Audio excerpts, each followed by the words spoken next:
My mother didn't even call. She left a voicemail flat rehearsed, almost bored. "You're out, not family." That was the whole message. No explanation, no hesitation, just a verdict delivered in the dark. I stood in my apartment staring at the wall like it might blink first, and then I laughed. A quiet, disbelieving sound I didn't know belonged to me. They thought a sentence could erase 5 years of holding their world together. They thought cutting me loose made them powerful. They had no idea what would unravel next. Before I tell you how everything collapsed overnight, tell me where you're listening from. My name is Annabelle, and for most of my adult life, I believed keeping my family's vineyard alive was the same thing as keeping my family together. That lie held me in place longer than I'd like to admit. On paper, Gregory and Marlene, my parents loved to present themselves as visionaries, the kind of couple who turned land into legacy. In reality, they treated the business like a stage, and me, like the curtain pulley behind it, invisible unless something broke. I was 24 when the first crisis hit. A payment glitch, an overdue bill, a supplier threatening to walk out. I covered it with my savings, assuming it was temporary. Then it happened again. And again. Before long, I was paying not just emergencies, but operating costs, overhead spikes, labor shortfalls, anything that kept the doors open. My father called it support. My mother called it being part of something bigger. Neither called it what it really was, dependence masked as gratitude. Damien, my younger brother, never had to think about any of this. He floated from photo shoot to tasting room, the chosen face of a brand he didn't run. They adored that boy, and he adored the attention. Sometimes he'd pass my office glance at the spreadsheets stacked on my desk and ask if I ever got bored doing numbers all day. He said it like I was sorting coins at a grocery store instead of preventing the vineyard from collapsing under its own weight. Still, I stayed. I stayed when yearly bills outpaced revenue. I stayed when their spending made no mathematical sense. I stayed when Gregory waved off responsibility with that familiar line, "You're good at details, sweetheart, just fix it." And I did fix it right down to standing as the legal agent on the business license because he couldn't qualify. I told myself it was temporary, that once things stabilized, they'd finally see me, not the work, not the utility, but me. But something shifted this past fall. Maybe it was the way my mother gently but firmly minimized every boundary I tried to set.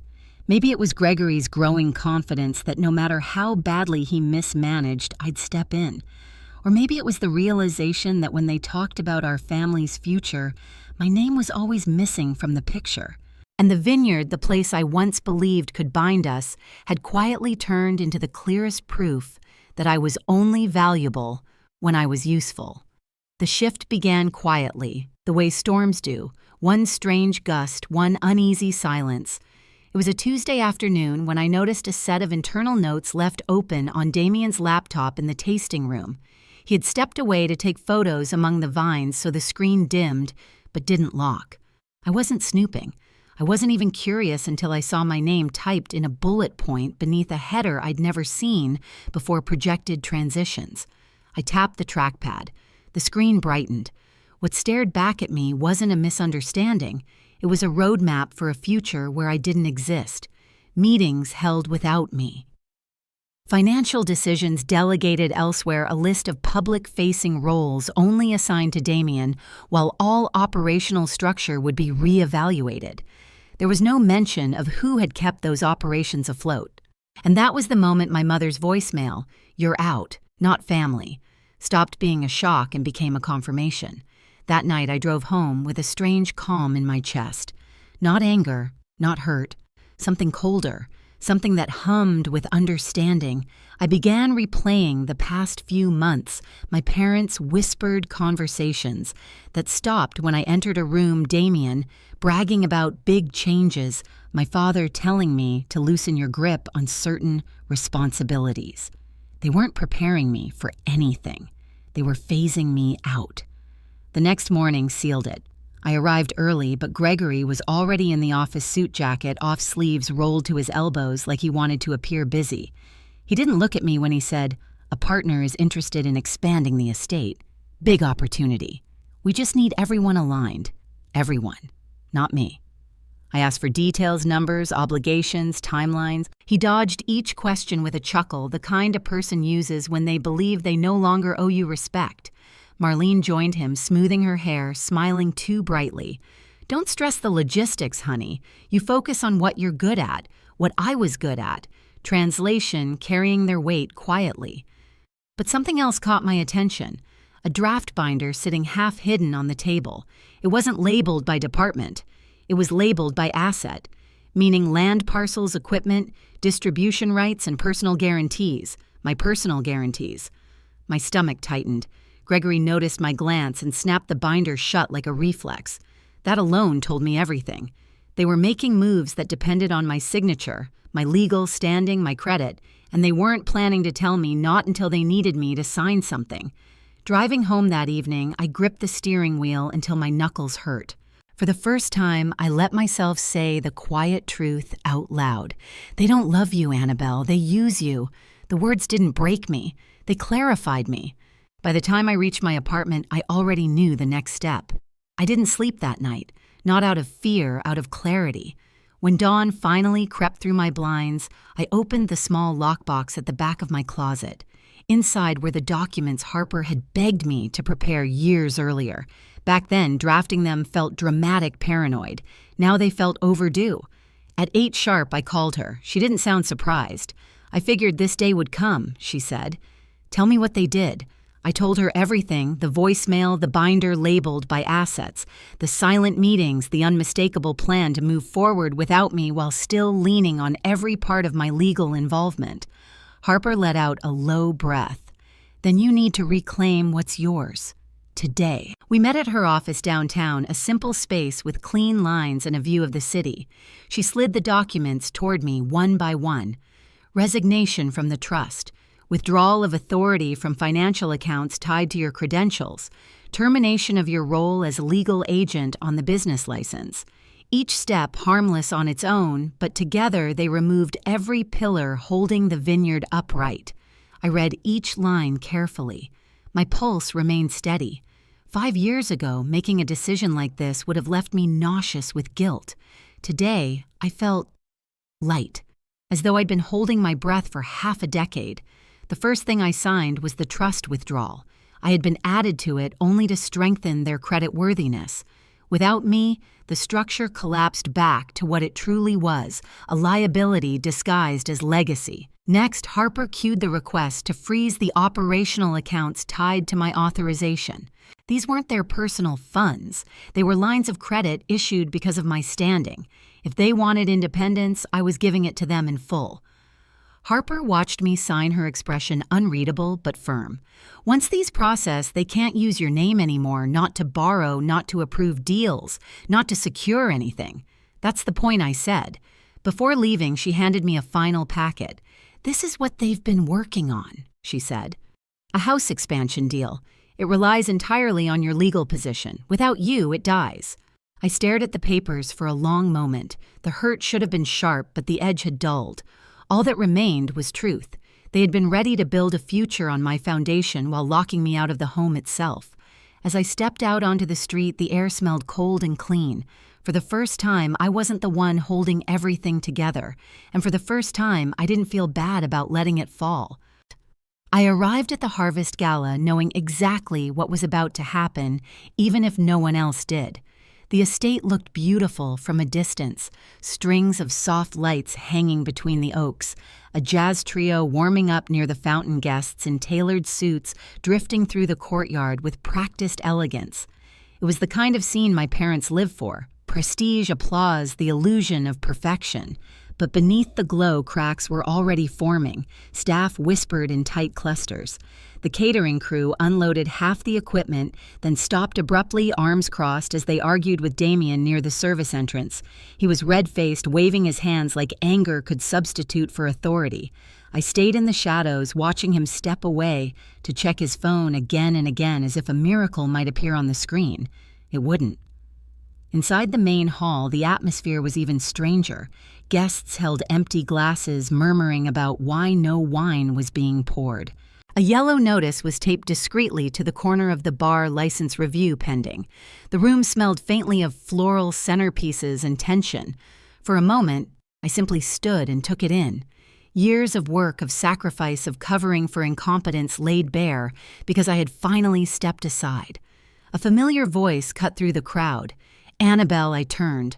Marlene stood a few feet away, her smile stretched thin, her makeup not quite hiding the strain around her eyes.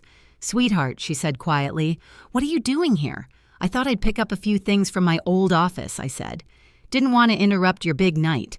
Her expression flickered fear, then irritation, then a brittle attempt at composure. "Well, things are off to a rocky start, but we'll fix it." She tugged at her pearl bracelet the way she always did when lying. "Once your father gets the wine service sorted, everything will be fine." "Is that what he said?" I asked. "That everything's fine." She didn't answer. We both heard the yelling before we saw the source. Two distributors cornered Gregory near the stairwell, speaking in urgent, clipped tones. "This wasn't approved. Our shipments were halted this afternoon. You didn't tell us the licensing agent withdrew." Gregory's face darkened with each sentence. "None of this is real," he snapped. "It must be a clerical error. We're handling it." Then one of the distributors gestured toward me. "She's the one we worked with. If anyone can tell us what's happening, it's her." Silence rippled outward. My parents' eyes snapped to mine. Gregory stepped forward, jaw tight, voice low. "Annabelle. A word, now." He guided me into the barrel room, away from guests, into the cool, dim space lined with oak casks. The door shut behind us with a hollow thud. "What did you do?" he demanded. "I stopped doing things I said. That seems to be the problem." "You froze the accounts," he hissed. "We couldn't pay vendors. We couldn't pay staff. Are you out of your mind?" "You're the one who depended on my authorization to run all of that," I replied calmly. "If you wanted independence, you have it now." Marlene entered behind him, wringing her hands. "We got notices about the trust, the license, the credit lines. You should have spoken to us first, honey." I almost laughed at the hypocrisy. "When were you planning to speak to me, before or after you finalized the property expansion?" Their eyes widened, not in guilt, but in the panic of being caught unprepared. I took the packet Harper gave me from my bag. "This," I said, holding it up, "is the house deal you were planning. The one that relied entirely on my legal role. The one that dies without me." Gregory's voice dropped to a harsh whisper. "You're ruining everything. Do you understand the position you're putting us in?" The door opened again, and Damien slipped inside.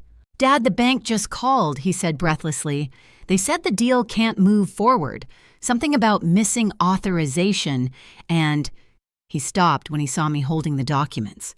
"You?" he spat. "This is your fault." I raised an eyebrow.